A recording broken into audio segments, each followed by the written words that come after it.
बह सकते हो, मगर उस समय तुम अपने विचारों को, चिंतन को, भावनाओं को, धारणाओं को एक किनारे रख करके आना पड़ेगा। तब तुम्हारा तर्क और गणित उस किनारे पर रख करके तुम इस लहरों में कूद सकोगे।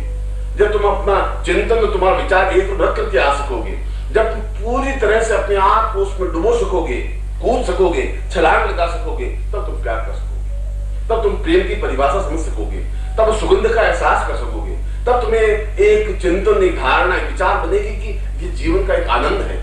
तब उस समुद्र में तुम तैर सकोगे, उस समुद्र में आगे बढ़ सकोगे, और उस समुद्र का एक किनारा जहां जन्म है, वहां उस समुद्र का अंतिम किनारा मोक्ष है, गुरु से आत्म साक्षात्कार है, इष्ट में अपने आप को लीन होने की क्रिया है। इसलिए तुम्हारे जन्म से उस आत्म साक्षात करने की पूरी क्रिया का नाम महासमुद्र है, और उस महासमुद्र में गुरु एक नाव की तरह होता है, और तुम उसमें एक लहर हो,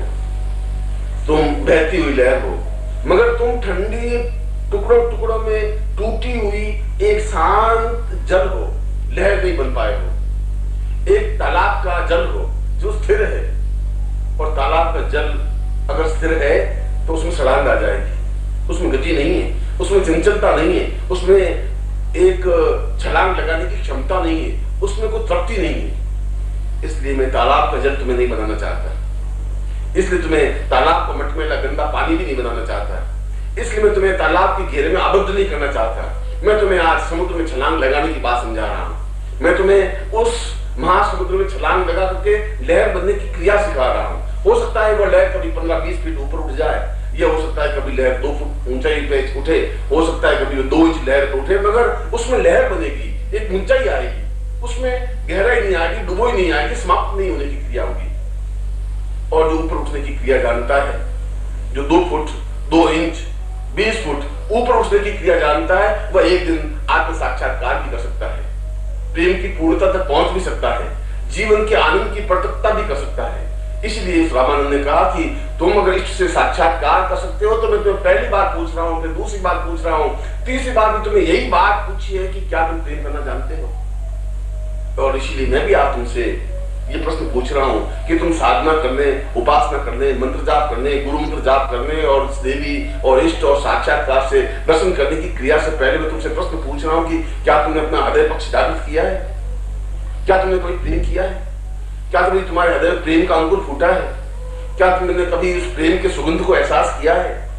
क्या तुमने उस पूर्वई को अपने शरीर में आत्मसात किया है? क्या उस सुगंध के झोंके को अपनी बाहों में भरा है? और मैं सोचता हूं कि तुम ऐसा नहीं कर पाए। तुम ऐसा इसलिए नहीं कर पाए कि तुम्हें इस बात का चिंतन, तुम्हें इस प्रकार का ज्ञान ही नहीं मिला, क्योंकि इस पूरे समाज ने मनुष्य को श्रेणी गढ़ी व्यवस्था की ओर धकेल दिया है, प्रेम को घृणित और गंदा शब्द दे दिया है। प्रेम का तात्पर्य है विषय वासना, प्रेम का तात्पर्य है पतन की ओर जाने की क्रिया, प्रेम का तात्पर्य है क्षुद्रता, प्रेम का तात्पर्य है वह सब कुछ कार्य जो छुप करके किया जाना चाहिए, प्रेम का तात्पर्य है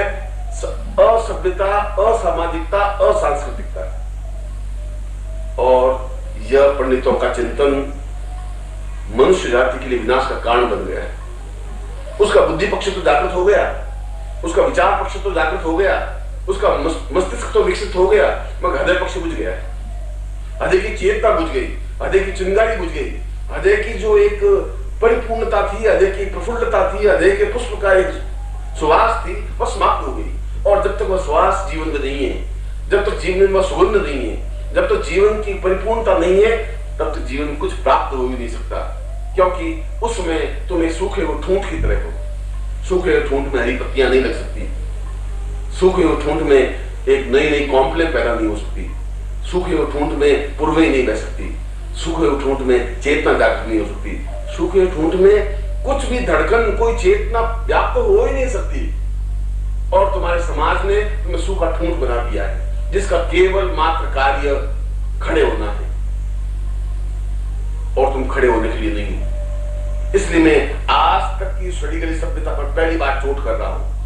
आज तक जो पंडितों, मुल्लों और मौलवियों ने कहा है उस पर प्रहार कर रहा हूं। आज तक जो सभ्यता और तुम्हारी संस्कृति ने तुम्हें सिखाया है उस पर चोट कर रहा हूं। चले हो, उस पर प्रहार कर रहा हूं कि तुम्हें साधना करनी है, तुम्हें जीवन में सफलता पानी है, तुम्हें अग्रसर होना है, तो तुम्हें जीवन में प्रेम सीखना ही पड़ेगा, प्रेम की क्रिया सीखनी पड़ेगी, अपने आप में प्रेम को आत्मसात करना पड़ेगा, प्रेम की ओर बढ़ना पड़ेगा, क्योंकि जीवन का आधार प्रेम है।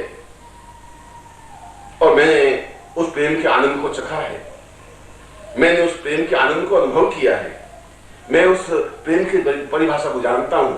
मैं उस प्रेम की कल्पना को जानता हूं, मैं जानता हूं कि उस प्रेम को स्पर्श करने से जीवन में कितनी आनंद की व्याप्ति हो जाती है, मैं जानता हूं कि जीवन में कितना आनंद, कितना रस व्याप्त हो जाता है, मैं जानता हूं जीवन का प्रत्येक धड़कन, जीवन की प्रत्येक चेतना, जीवन की प्रत्येक रोम रोम की एक पूर्णता एहसास होने लगती है। एहसास होता है कि हम कुछ गतिशील हैं, हमारा प्रतिपल एक आगे की ओर अग्रसर होने की क्रिया है, हम एक जगह स्थिर नहीं रहते, हर क्षण किसी की याद आंखों में बसी रहती है, हर क्षण एक अजीब सी मस्ती में, अजीब सी पुरवई में ये जीवन प्रवाहित होता है, एक जीवन की एक धारा ही बदल जाती है, जीवन का चिंतन ही बदल जाता है, जीवन की पूर्णता ही बदल जाती है। और इसीलिए मैं फिर तुम्हें उस साधना करने से पहले, उन सिद्धियों की ओर अग्रसर होने के पहले, उस मंत्र जाप करने से पहले,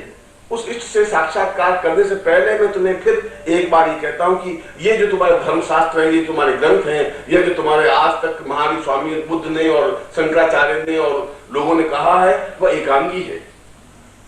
क्योंकि वे एकांगी रहे, समाज ने उनको एकांगी बनने पर मजबूर कर दिया, उन्होंने जीवन के उस दूसरे पक्ष को चखा नहीं, दूसरे पक्ष को देखा नहीं, दूसरे पक्ष के आनंद की अनुभव नहीं किया, क्योंकि जीवन में जब तक रस नहीं है, अगर एक पेड़ की जड़ों में रस नहीं है तो उस पेड़ में हरी भरी कॉम्पले आ ही नहीं सकती, उस पेड़ में सुंदर पुष्प विकसित नहीं हो सकते, उस पेड़ के माध्यम से सुगंध प्रवाहित नहीं हो सकती, उस पेड़ में एक छायादार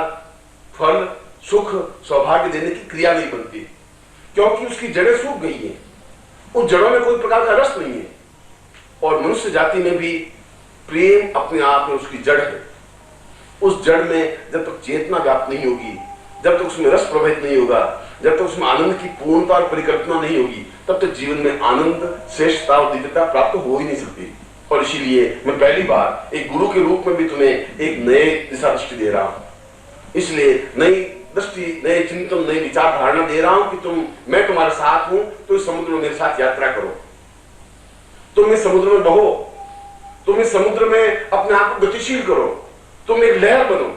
तुम एक तरंग बनो, तुम एक उत्साह बनो, एक उत्साह बनो, एक ऐसी कल्पना बनो जिसके माध्यम से तुम्हें चारों तरफ फैल सको, तुम एक आनंद और परिपक्वता देख सको, जीवन की मस्ती और पूर्णता देख सको, तुम्हें एहसास हो सके जीवन अपने आप में एक खुमारी है, एक परिपक्वता है, एक जीवन की पूर्णता और श्रेष्ठता है। और इसीलिए जीवन को सही ढंग से देखने की क्रिया वेदों ने की, और वेदों में आदिकालीन वेद, ऋग्वेद में भी एक मंत्र में बिल्कुल स्पष्ट व्याख्या की, पूर्वैः सदा सदैवा वदैव प्रेयाम पूर्व प्रेय। अगर तुम जीवन को समझना चाहते हो तो तुम्हें प्रेम को समझना पड़ेगा, और ये प्रेम समझने की क्रिया जीवन के हृदय पक्ष को जागृत करना पड़ेगा। वह ऋग्वेद कह रहा है, वो हमारे ऋषि कह रहे हैं, वो हमारे प्राचीन पूर्वज कह रहे हैं, वो ये कह रहे हैं कि तुम्हें ओम परम तत्वाय नारायणाय गुरुभ्यो नमः। ओम ह्रीं मम प्राण देह रोम प्रतिरोम चैतन्य जाग्रय ह्रीं ओम नमः। ओम भूर्भुवः स्वः तत्सवितुर्वरेण्यं भर्गो देवस्य धीमहि धियो यो नः प्रचोदयात्।